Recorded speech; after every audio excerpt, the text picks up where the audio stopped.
What I've got for you here today is something special. Welcome back to Moose on Loose Extra, my second channel. Today we've got Kevin O'Leary dropping an absolute bomb on the Liberals. He goes fully nuclear on them. I've never seen him rant this much ever on any podcast, on any show, on any interview. And he does it on CBC of all places. David Cochrane tries to rein him in. He's not having it. He just completely blasts the Liberals. Let's jump into this. I wonder if you can give us some insight into Donald Trump's endgame here with his tariff threat. Do you think he wants tariffs for tariff's sake, or is this a threat to seek concessions in other areas? What's so important about understanding how Donald Trump works is to realize that there are two elements to his narrative. Number one, there's the noise, and then there's the signal. And you have to learn how to distinguish the noise from the signal, because he says bombastic things, outrageous things, and causes a tremendous amount of controversy. And all of this is policy by social media right now.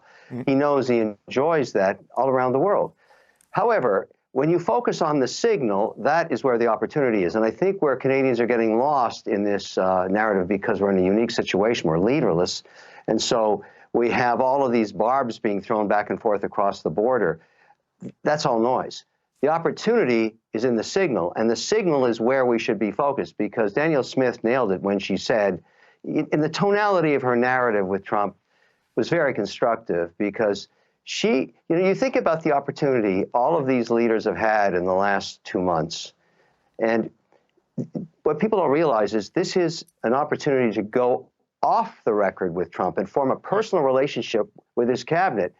She didn't squander that opportunity. Many others. Yeah, that's a really important point. So Danielle Smith went down there and got to meet with him before he became president again, getting some kind of personal one-on-one time. It was really a smart move. Some people might say it's bending a knee to her, it's bowing to Trump and all this, but I think building that relationship without all the extra Secret Service and all of that was a smart move. Kevin O'Leary here brought Danielle Smith down with him. He had a +1, I guess. And we have to remember the signal and the noise. Well, the noise is what we're hearing all today. The signal, what Trump really wants is what he initially mentioned. It's better border security. How much will satisfy the guy? Who knows? Did. So now she's the only politician in Canada that has not only a personal relationship with Trump, but with many of the cabinet that she's going to have to deal with in NAFTA 3. But Mr. O'Leary, help me then with the noise. What is the signal here? Because, you've seen Lighthizer, his former trade ambassador, who said that they believe tariffs as a way of generating money and bringing manufacturing inside the U.S. borders is a viable policy in and of itself. But you well know how disruptive these tariffs would be to the North American economy should they be imposed. So is he really just trying to get concessions on the border, or is it something bigger? I mean, how do you view it? You talked to him certainly a lot more than I have. It's a negotiating tactic. All of this is. To what end, though? To what end? Like, what does he want? To what end? To create the signals an economic union that's the most powerful on earth. There is no question. Nobody's going to trade sovereignty. No one's going to sell Canada. No one wants to be sold. Nobody wants to give up their sovereignty, either do Americans. But the opportunity, for example, to create a common currency, which makes a lot of sense, I guarantee you now, 11 out of 10 Canadians would rather trade their Trudeau pesos for U.S. dollars tonight. Number one. And all of the commodities we sell globally are denominated in U.S. dollars anyways. That's number one. And of course, we'd need a couple of seats on the Fed, and we'd have to interact with the Bank of Canada, with the Fed. But that's a giant economic union. Then there's the opportunity to eradicate all tariffs, not just North and South, but East and West. We have all kinds of stupid tariffs in Canada between provinces, notably the milk deal that Alberta pays for Quebec farmers to produce dairy products that they throw out. Vermont's pretty pissed off about that.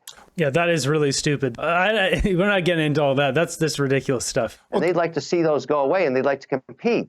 So that's an opportunity. And then there's the creation of an EU-style uni-passport, which controls immigration. It would be very good for Canada, because if you're a Canadian citizen in good standing with a Canadian passport, or an American in the same situation, both countries has veto power. But if you get approved, you have the ability to move freely between both jurisdictions and pay one tax rate.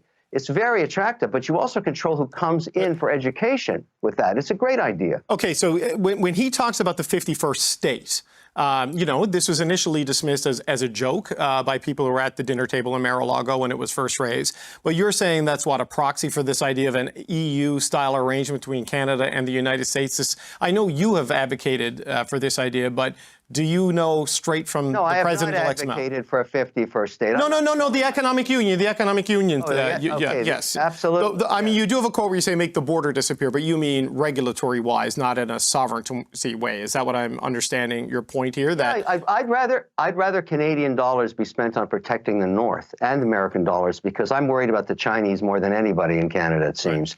Right. They don't listen. I think that's a huge threat. The Russians as well. And I think that's what we get to do when we create an economic union. We want to protect it, the sovereignty of our energy, the sovereignty of our beliefs. We both believe in democracy and freedom of speech. We want to protect that. We want to protect it with financial might. That's what Trump is getting at, and that's a very good idea. And I think we have to separate that noise into this signal, because Canadians are being poked by their own politicians, forced into this by a leadership race at a provincial level in some cases, at a federal and others. And I asked Trump personally, and I don't know if this fell on deaf ears, to say, look, why not give Canada a break so they can elect a leader like you were elected with a 4-year majority mandate? Let them do the same thing and then negotiate with that team. But this that would be a lot more productive. This idea of we'll see here in a few days if he just comes and cracks down on Justin Trudeau. He might want to do it and just blame the whole thing on Trudeau just to further humiliate the guy, even if that puts Canadians into hardship. Hard to say. I still give it 50-50 here. But once Poilievre gets in, check out the most recent video on my main channel. Poilievre comes back with a brilliant response to the Trump tariffs, the whole situation, how Trump dismissed his name when it was brought up, that whole bit. Poilievre is the man for the job for handling Trump. The economic union, as you've described it, have you heard that directly from the president-elect himself, or is this your interpretation? Is this the signal you are pulling from all that noise? Or has he laid it out to you that this is really what he's talking about? No, I'm pulling it from all.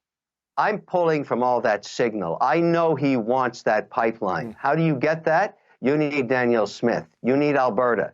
You need to build that in cooperation with Canada. That gives total independence and security to the U.S. economy, and it brings in another $300 to $400 billion into Canada.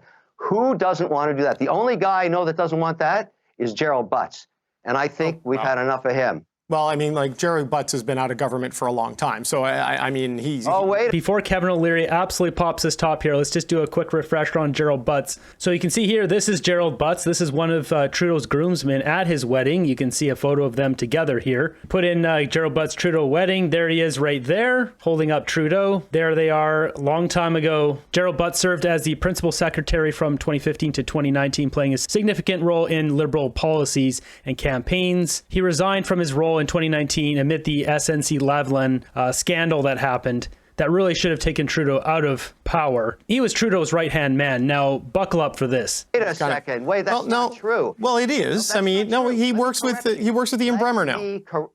Let me correct you. When there was a majority mandate by Trudeau, and he had it in the first mandate, Butts put all the policy in place.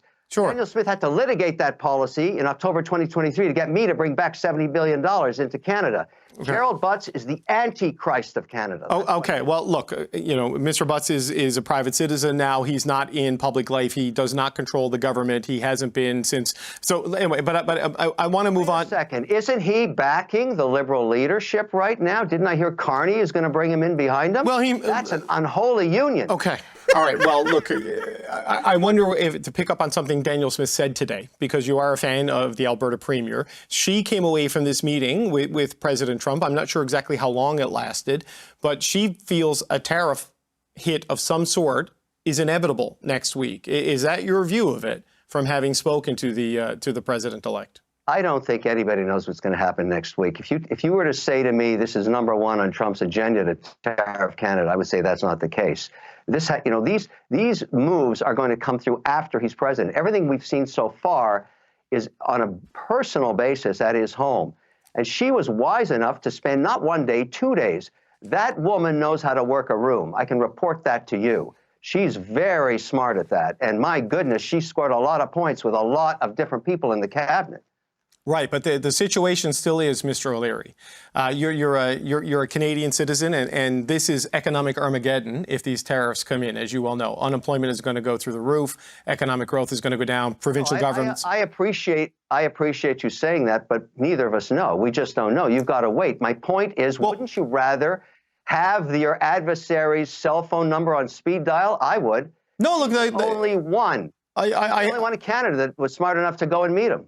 Well, I mean, Prime Minister Trudeau and Dominic LeBlanc did go have dinner with him at Mar-a-Lago, right? Excuse me. Let me just make I asked Trump to ignore those meetings because those people are going to get eradicated in the next election. And I hope he took my advice. Stop wasting your time with Trudeau and any of the cabinet. They're going to get eradicated. But I did that personally. That was on me. Understood. But it is the government we have at this point in time. With a week to go until the inauguration and possibly the implementation of tariffs. So you're saying it is unclear to you if he's going to do this. What I told Trump was it's the government that took a quarter of the Canadian population into poverty, and they're going soon. Okay. They will not be at a theater near you anytime soon. Okay, but for the next week, they're there, Mr. O'Leary, right? And this is the deadline for the tariffs, right? Because if you take Donald Trump by his statement that My point day is, one... You don't know that. You don't know that. I'm taking him at his word. What am I supposed to do? He hasn't said anything to the contrary that I'm not actually going to do it. He said I'm going to hit them. It's going to be day one, along with mass deportations. You have been there talking to him. Are you saying we shouldn't expect that? Because the Canadian economy and the political class is bracing. This is wild. So, I mean, Trump has done this so many times where he says he does one thing and then he pulls back. It's his negotiating technique. He always does this. It's funny how David Cochrane on CBC here is taking it so literal. Maybe he will do it, but this is how he operates. You are not able to separate the signal from the noise. You can't do it. You're just listening to the noise and you're reporting it and you're actually accelerating the hype around it. You are not distinguishing the signal. You don't get it. This is a large, difficult negotiation we're starting, and it goes towards an economic union. That's where we're going. Get over it. Okay, but if it is an economic... He just told Cochrane to get over it.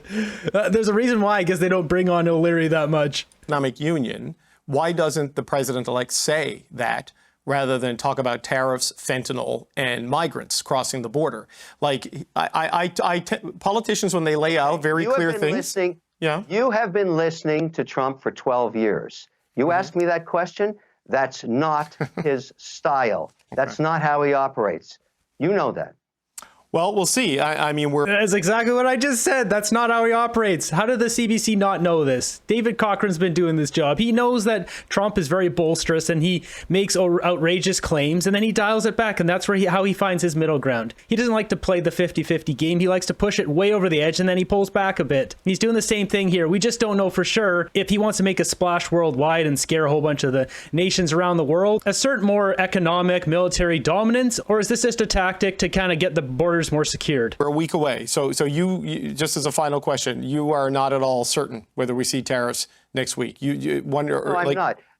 That a week away is not a destination. It's the beginning of a journey. Get ready. We've been getting ready. We've been bracing for this. Kevin O'Leary, appreciate the time. That's Kevin O'Leary, the chairman of O'Leary Ventures. Thank you, sir. This is hilarious. O'Leary not only humiliated Gerald Butts, the Liberals, as well as David Cochrane, calling him out for not knowing how Trump operates. Kevin O'Leary doing his best to try to humiliate Trudeau. Gerald Butts is the Antichrist. Unholy union. The ticking time bomb of Trump's tariffs and all this will be over soon. What will happen on Monday? 25% tariffs, 10%, 5%, 50%. Who knows? One thing for sure, though, is Justin Trudeau will have no response. He'll just be busy under his desk sucking his thumb.